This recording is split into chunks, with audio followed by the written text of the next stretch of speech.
I mean, my goodness, if the Secret Service has that high an infection rate, and they are in closest contact with the president, I have to say this is looking like a security threat, and this is looking like a high-risk setting. Let me ask you about, there are a number of models we've all, I think three of us have read, and I agree with you, Lori. People who are not medical experts like me, they can be read. They've got an abstract to them that's easy to read. There's the University of Washington, there's Johns Hopkins, there's the Columbia Mailman School of Public Health. University of Pennsylvania, in deference to Zeke, has one, and I like it because it compares Model 1, Model 2, Model 3. Model 1 is staying at home. Model 2 is partial reopening. Model 3 is all states fully reopened. The second line is the number of deaths by end of June, right? They're all higher than we are right now, obviously. We're at 78,000. The first one is 116. The second one is 161. The third one, fully reopened, no mitigation, 349,000 deaths by the end of June. Nobody's planning for that. But look at the last line. 18.6 million jobs lost if everybody stays home. Fewer jobs lost if we partially reopen, and the fewest amount of jobs lost if we completely open up. Lori, this has been since day one the calculus in the president's head, right? Saving lives versus saving the economy. I don't think it has to be binary like that, but he has caused a lot of people to think about it that way.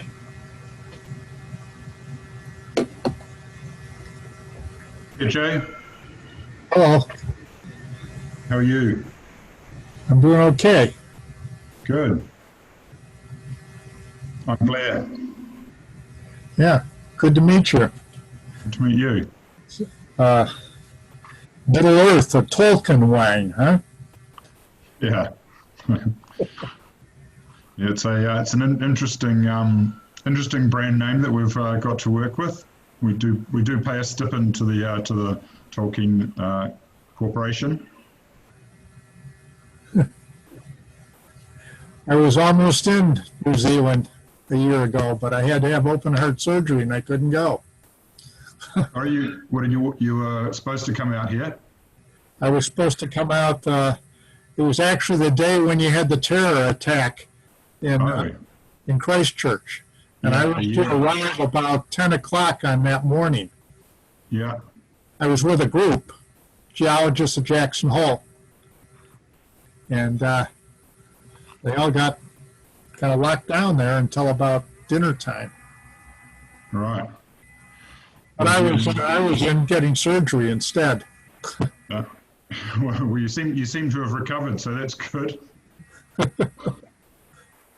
Yeah, New Zealand's an amazing place for geology, that's for sure. There's so many things to look at in such a short area. Oh yeah, I wish I'd been able to go, but I didn't have a heart attack though. But I knew I had a problem, and 3 coronary bypasses, an aortic valve, and a pacemaker for the hell of it. You know. Jeez. Oh, you're ready for another another few decades by the sounds of it. Yeah. Well, it all turned out fine. Jay, I'm just going to try and unplug this and see if I can take my laptop to the cellar door. I tried it before, and our Wi-Fi is we're out in the country and we're a million miles from anywhere, so sometimes it craps out. We'll see how it goes.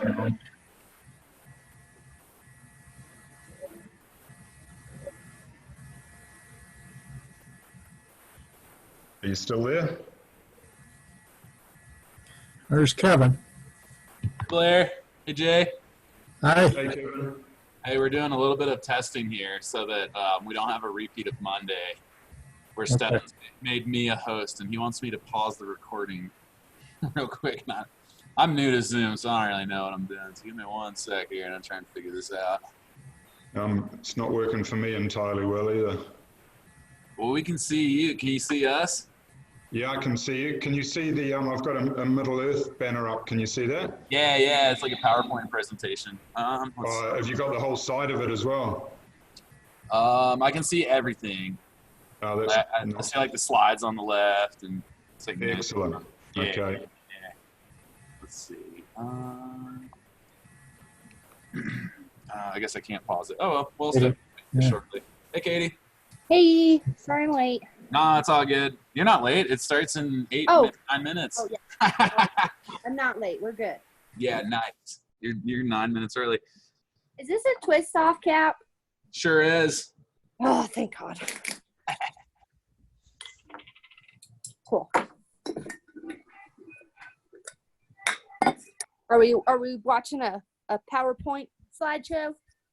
Yeah, I think so. We got Blair Gibbs, who works for Middle Earth Winery, whose wines we're tasting, is joining us from New Zealand today, and so he's got the PowerPoint deal. He's going to show us some stuff. I wasn't going to go too much into PowerPoint, but just a bit of local where we are. Yeah, no doubt. We record these and post them on our social media, and we usually get 200 to 300 people that watch each time. So the more stuff you can tell a story, and the better. So we'll wait for Stefan, and we got a couple more people probably joining us too. Unfortunately, my friend had something to do, so she won't be joining us. Oh, bummer. You were all excited about that. It was. Yeah, life's tough. It is. It is what it is. Yeah. What was the snow like there this year? Did you have a good season? We did. It was awesome, but it was cut short. Yeah. So, you can still ski right now if you want. It hasn't snowed in quite some time. It's actually got pretty cold today. In fact, it might refreeze up high tonight above 9,000 feet and have a little thaw tomorrow, get a little corn skiing. I might actually go do that.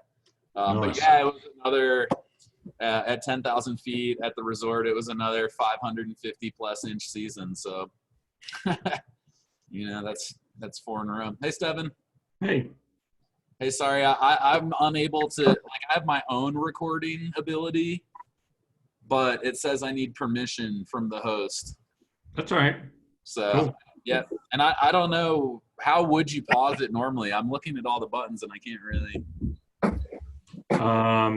We can figure it out later. Yeah, okay, cool. Yeah.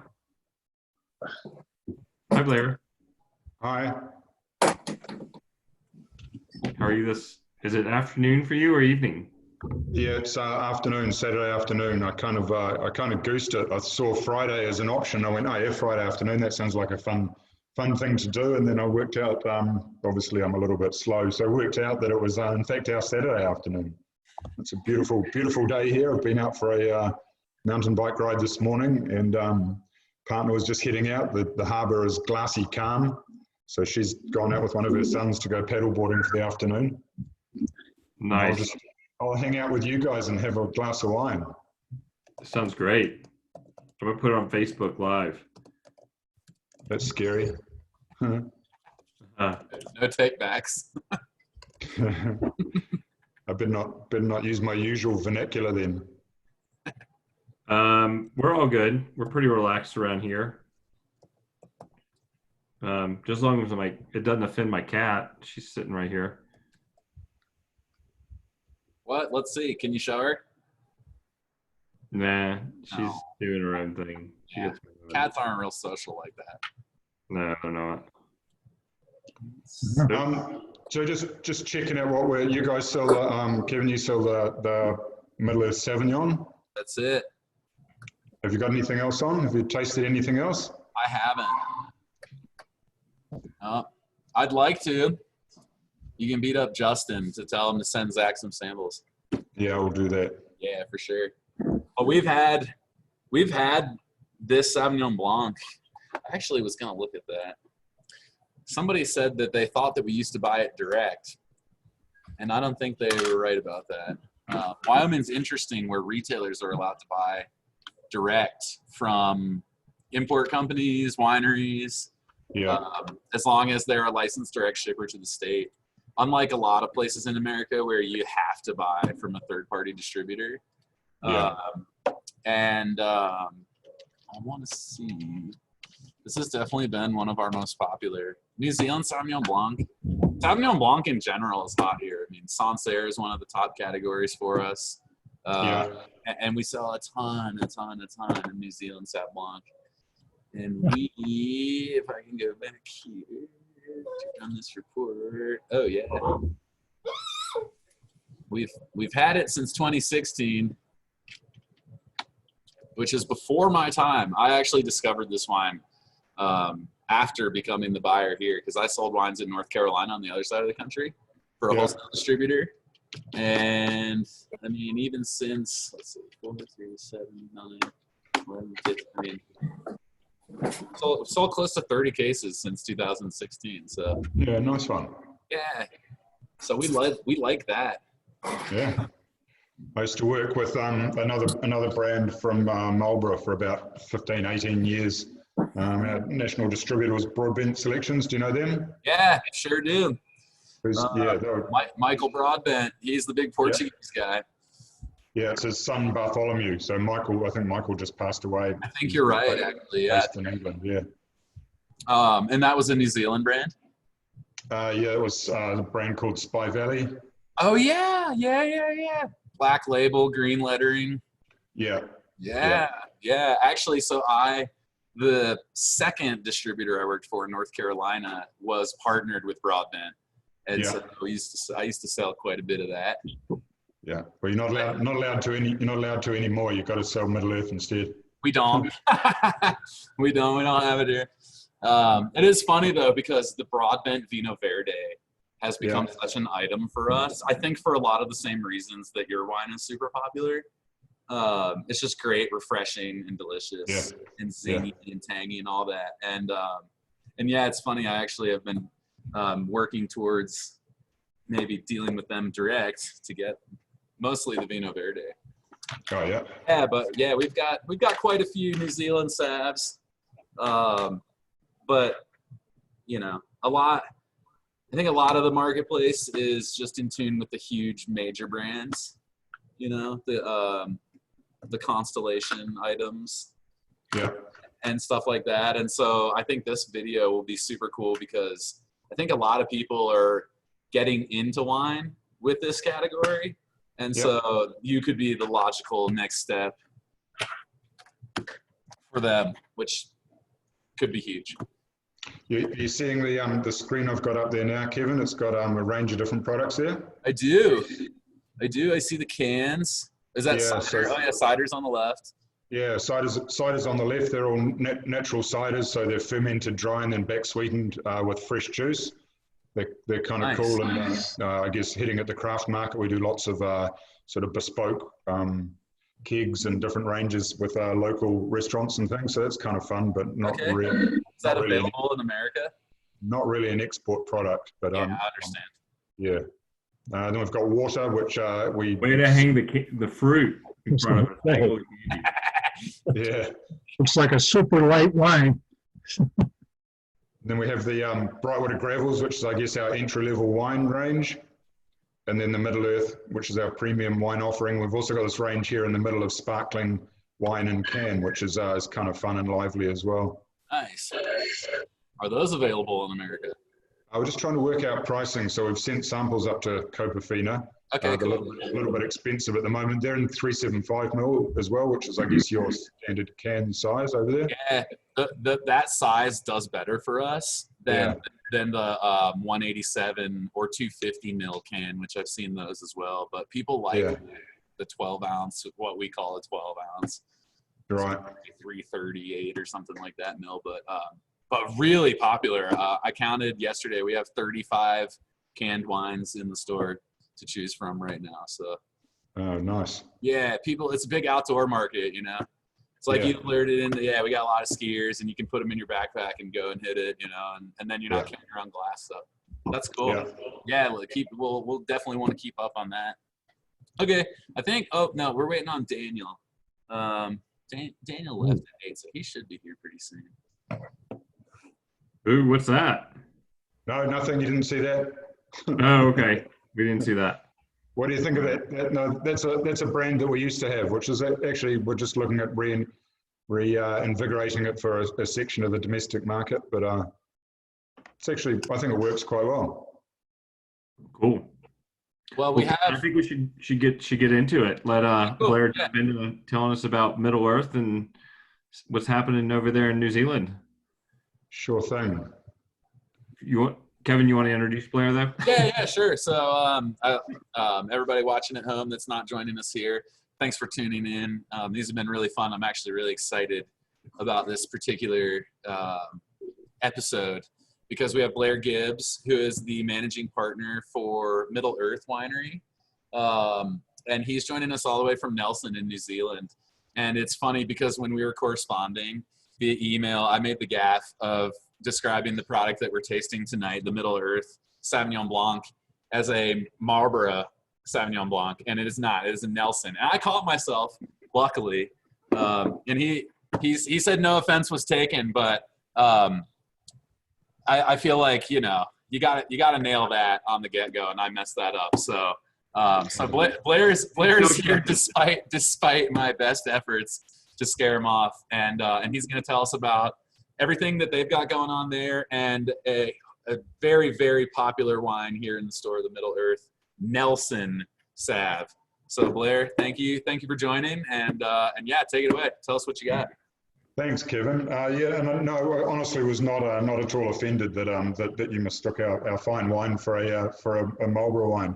I think all around the world, the words Sauvignon Blanc and Marlborough have become synonymous. And when you go into talk to South African producers or Australian or Chilean, and they say this is a New Zealand style Sauvignon, we're always kind of very proud about that. So New Zealand through Marlborough has kind of set a world benchmark for Sauvignon, which is pretty cool considering we've only been doing this since about 1978. So relatively recent industry in New Zealand. There's been grapes grown in New Zealand for years and years and years. The missionaries brought them out in the mid sort of about 1850 when people started settling here, and so there's been grapes here forever. But the modern wine industry has really been in effect since about the late 70s. The government put in some money, and a bit of a vine pool went on, and got rid of all of the Mueller Turgau, and got some good plantings going. So early on, I think the Honan brothers discovered that the region of Marlborough was quite a good place to grow grapes. They identified that, and that's where Cloudy Bay was born, and that was LVMH, and they identified these amazing flavors that could be produced there. And as we all know, Cloudy Bay now can garner a market position of about $10 more a bottle, and that's a pretty amazing thing than the rest of us the market. A little bit of geography about New Zealand. You can see on this map here, New Zealand's a tiny wee country stuck right down in the bottom of the South Pacific. We're about 3 hours flight from our nearest neighbour, Australia.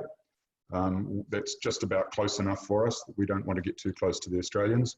They like to think that they can, that we're just a little suburb of downtown Sydney, but we just like to keep them at arm's length. Very long, two long, skinny islands, as you can see.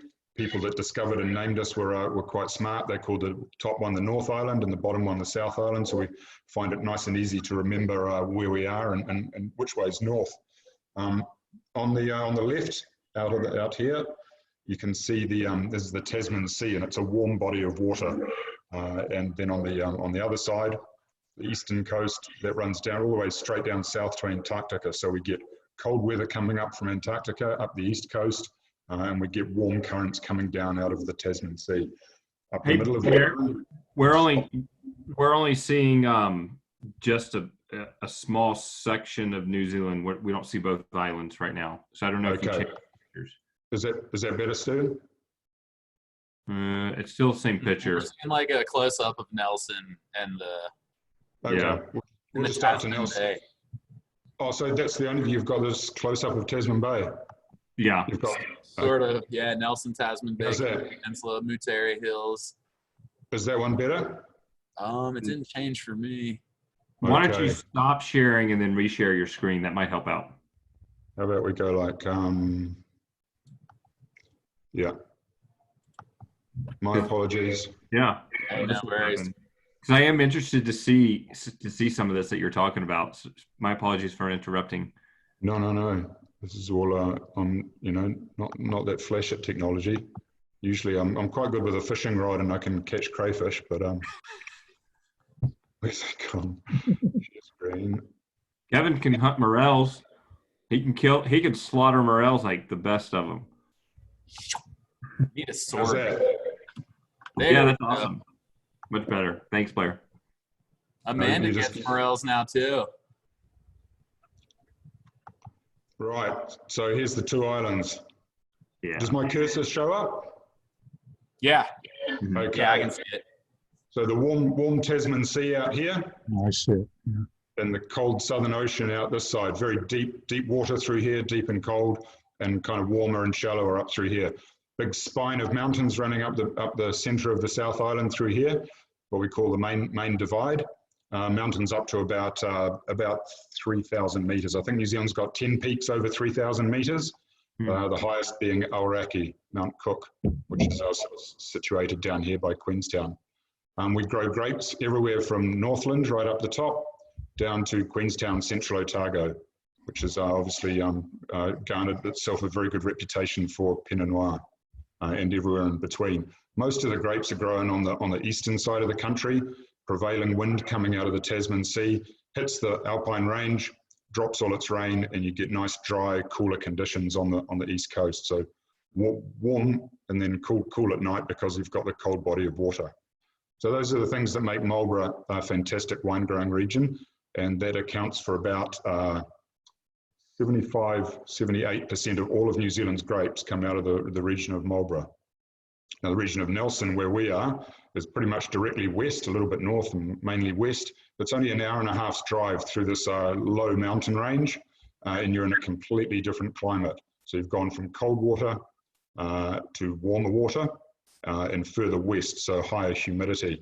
And those things sort of lead to grape and wine styles. Obviously, it's a little bit harder to grow grapes where you get more humidity, so we have a higher disease pressure here. We have slightly lower, higher nighttime temperatures, so less diurnal range, and we have softer acidity profiles and more sort of richer tropical fruit flavors. I'm just going to stop sharing and jump on to the next one.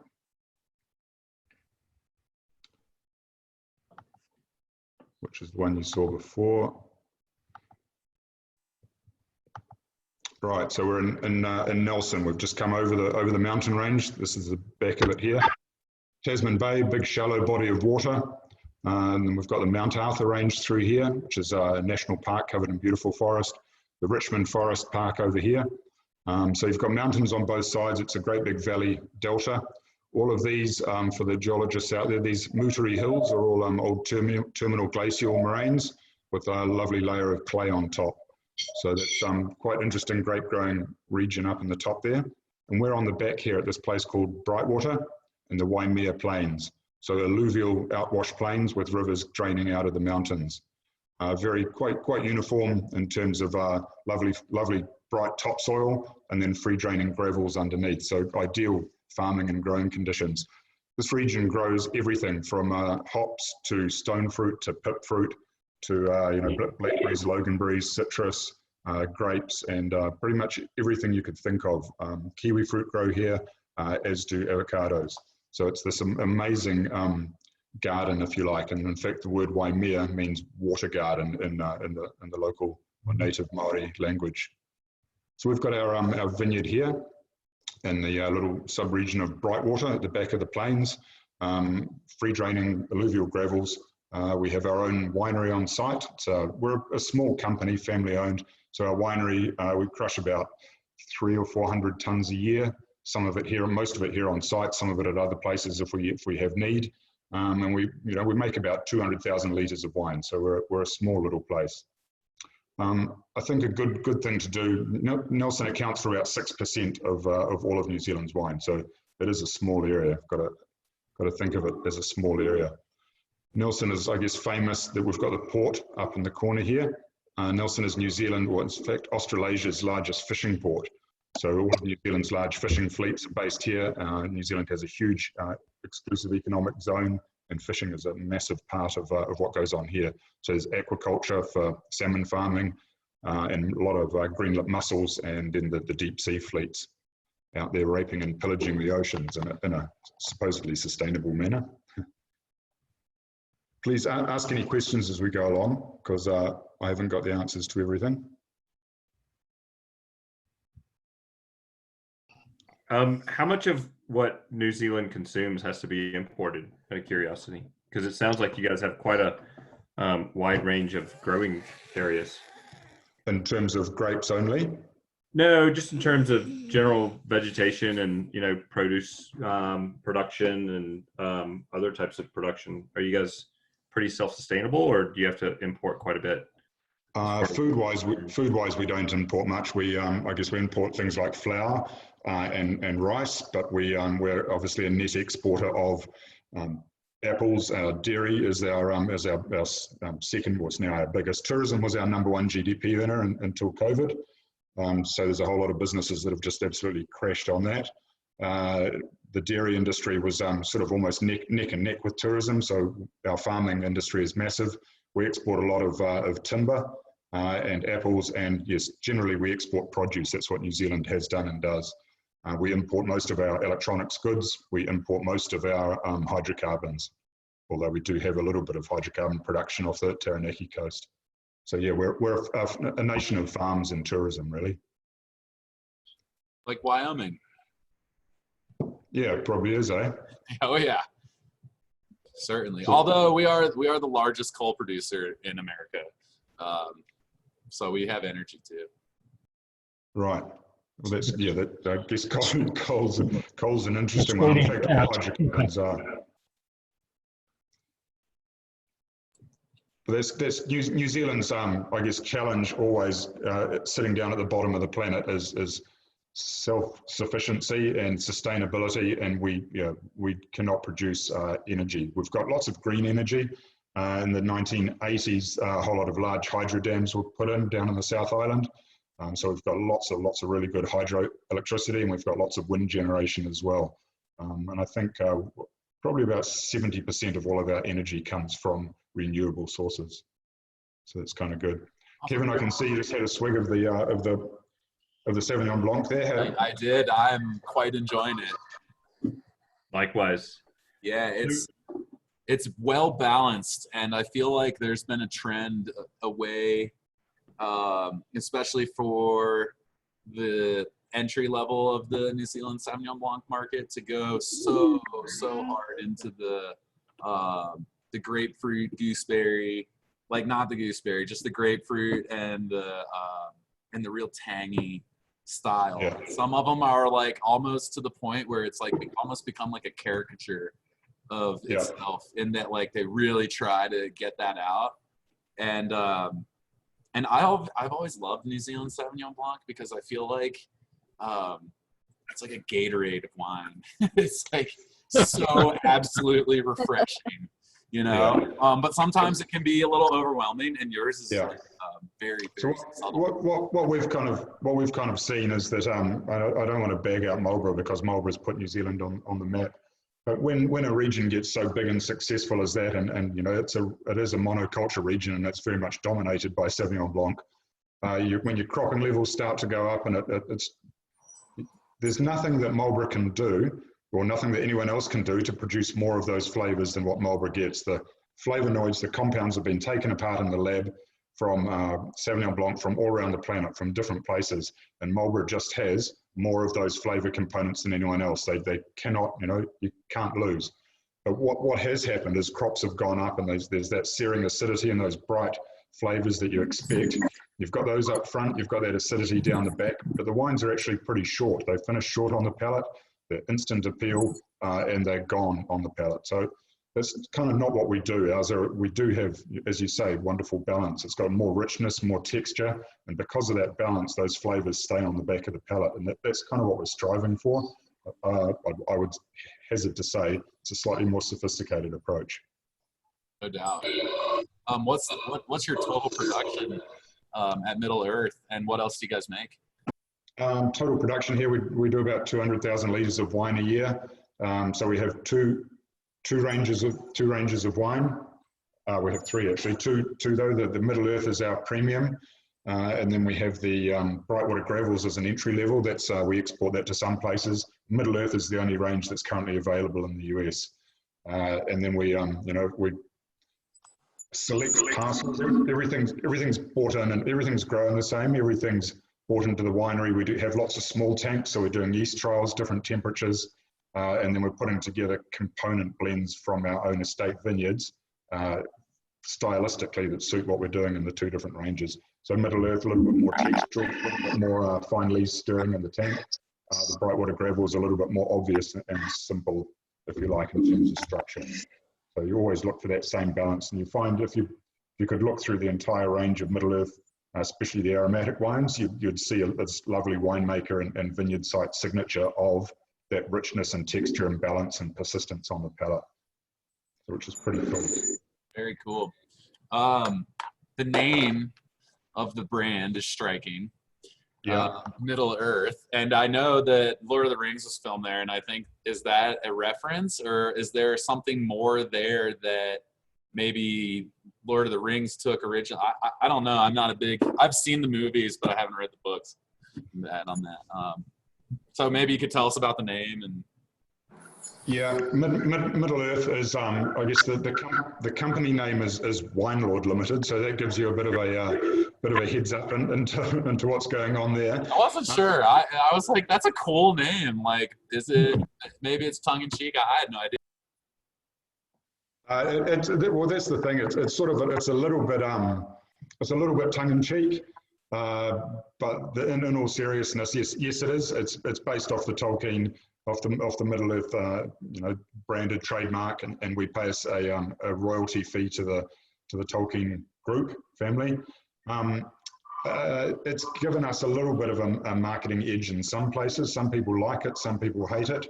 We've got lots of hobbits hiding around out in the vineyard here, and we pop them up occasionally and take photos of them and post them on social media just to keep people interested in that part of it. Amazon are out here at the moment filming a TV series for Middle Earth type characters, so that'll be released soon. That it's branding that kind of works. We tend to focus more on the fact that Nelson is in the geographical middle of New Zealand, so here's a wine brand from the middle of New Zealand. We do discuss it on a fairly regular basis. Is this brand still relevant to what we want to do, and how we go about it? I guess with a brand, you invest quite a bit of time into it, and yeah, we've looked after the brand, and I think we do quite well with it. Cool. I was just looking at the back, and I see that now that the trademark is noted there. Yeah. Saul Zaentz. I don't know. Yeah. Yeah, they're based in California. I was out in the US just before this before the COVID epidemic shut the planet down on our way to Provine, which got cancelled.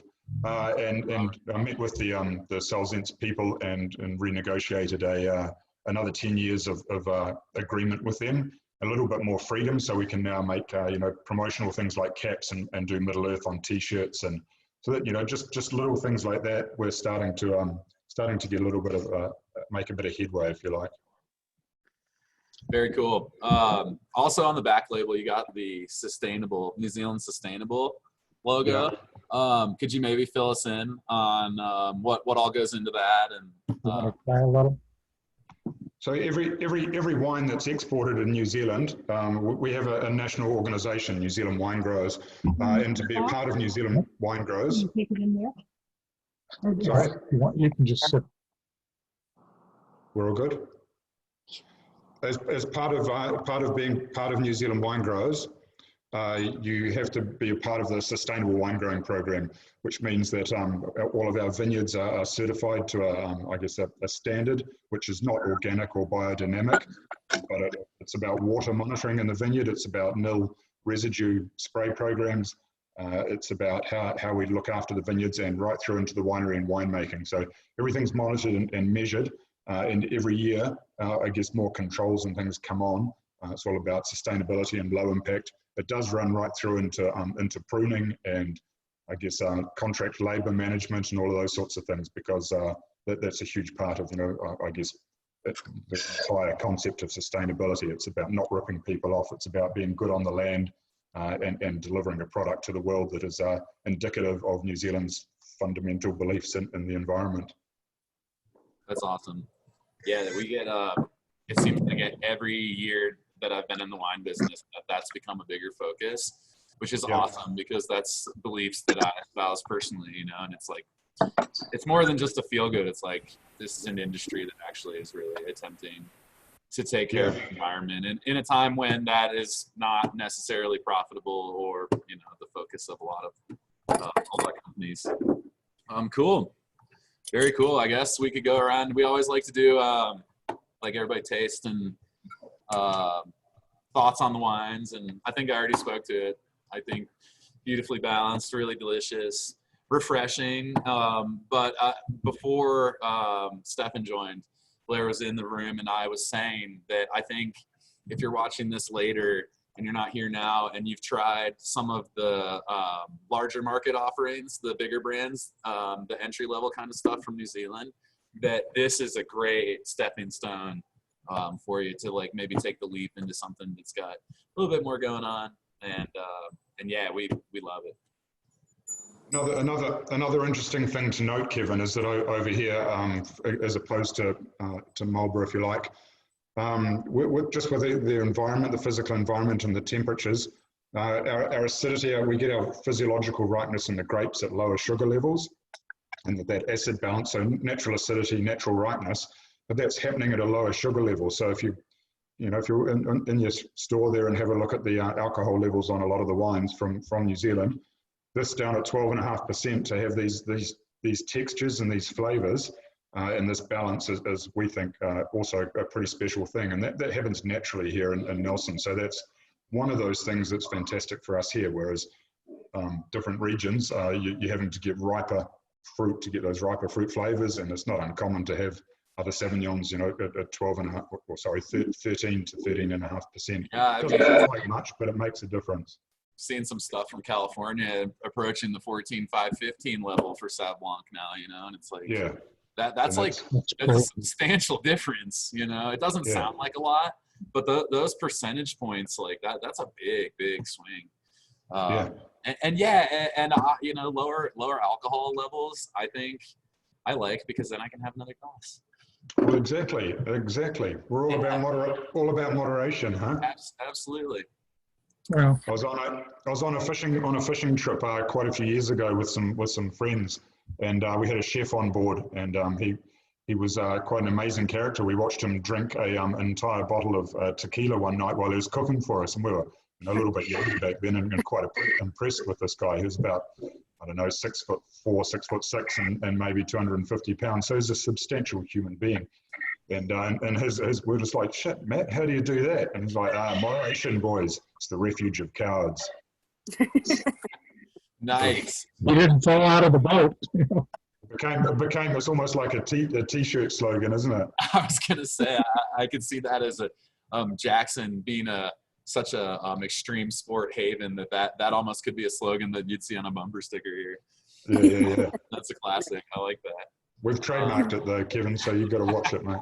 Well, that's okay because we could use it under license, as long as we put Winelord on there and throw you a little bit on the back end. Oh, that sounds good. We could be partners. Have you been to Wyoming before? No, I haven't. I've been to lots of different places around the US, and but no, not yet. You should come check us out. It's a really cool place. Super beautiful. Maybe the most beautiful, definitely the most beautiful place I've lived. Maybe the most beautiful place I've ever been. Wow. Haven't been to New Zealand though, but it's on the short list.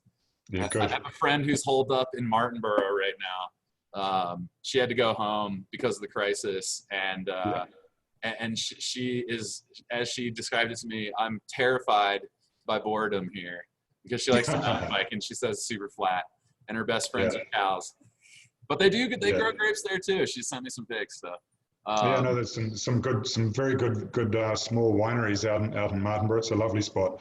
Beautiful coastal areas out from there too. So I think you can, in the rural places, New Zealand hasn't really shut down so much, so you can still get out to the beach and go diving and surfing and catch fish.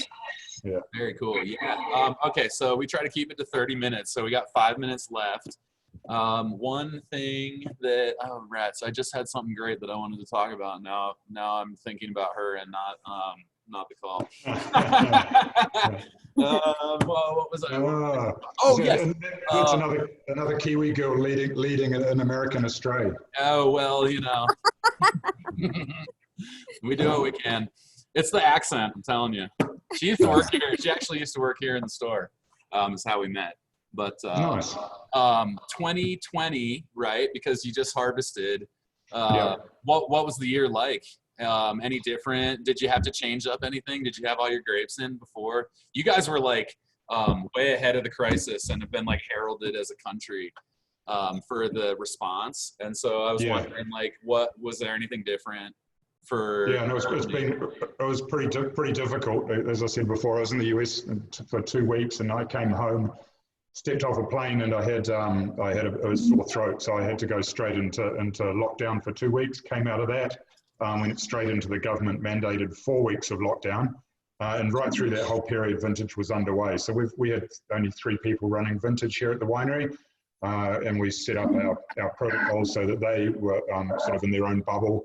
They ran it, you know, they worked 40, 45 days straight. It was very, very tough on them. So we just picked our last grapes yesterday, actually. So we were out in the vineyard hand-picking a small block of Petit Verdot, which is a really strange grape to have in Nelson. But so the vines are, you know, they're defoliating now and people are pruning. So they've been hanging out there until we couldn't leave them hanging out anymore. The vintage itself has been fantastic. Trudy, our chief winemaker, is saying she hasn't seen flavors like this for quite a while. We've had a few challenging vintages. 2019, which you're tasting, was a drought year here. If you read Trudy's little anecdote on the back of the bottle, I think it's quite apt. You know, the bristly, nettly characters of a really hot, dry summer, and you sort of find that and feel that in the wine when you're drinking it. It is a wee oasis from the drought. This year was kind of a normal spring, and then a dry patch later on, and then a little wee bit of rain just going into vintage. The flavors, yeah, as Trudy says, are fantastic. The fruit was clean. So Nelson has had 2 good years in a row after 17 and 18 being quite challenging. So we're really happy with what we've got. The world has ground to a halt. New Zealand might have, you know, knocked the COVID on its head with dramatic shutdown of everything, society and business. But there's now a lot of businesses going out of business. You have to remember, we look across at Australia, who had much less strict restrictions. They've, I guess, flattened their curve, and they have, you know, per capita, achieved the same result as us whilst keeping businesses operating. So at the moment, we're feeling a little bit ripped off in the business sense, but we're also yeah, very, very proud, I guess, of the decision making that our leaders have made. Very cool update. Well, thanks so much. 2019 Middle Earth Sauvignon Blanc available at the liquor store. I still have 2.5 cases. Sold a lot this week, so you better get some more in and try some of the others. The Pinot Gris is gorgeous. It's got beautiful floral notes. Again, that same richness and texture and balance. And the Pinot Noir, I think you've got the 2017 in market over there at the moment. Okay. That's is kind of broody and nice sort of Burgundian foresty tasting kind of number. So I'd definitely give that a whirl if you can. We absolutely will. We absolutely sounds like big winner right there. Not only as a token of our appreciation for joining us, but just out of pure interest on my behalf. Yeah, so, nice. Yeah. Well, great. Well, thank you so much. We'll let you get back to your Saturday, and we'll finish our Friday nights here. Yeah. Thank you. Thank you. Same world, Thank you for your support. That's awesome. Thank you so much. Cheers, everybody. Blair. See you guys Monday. Cheers. Thanks, Kevin. Yeah, thank you, Blair. Have a good day. You too, man. All right, take care.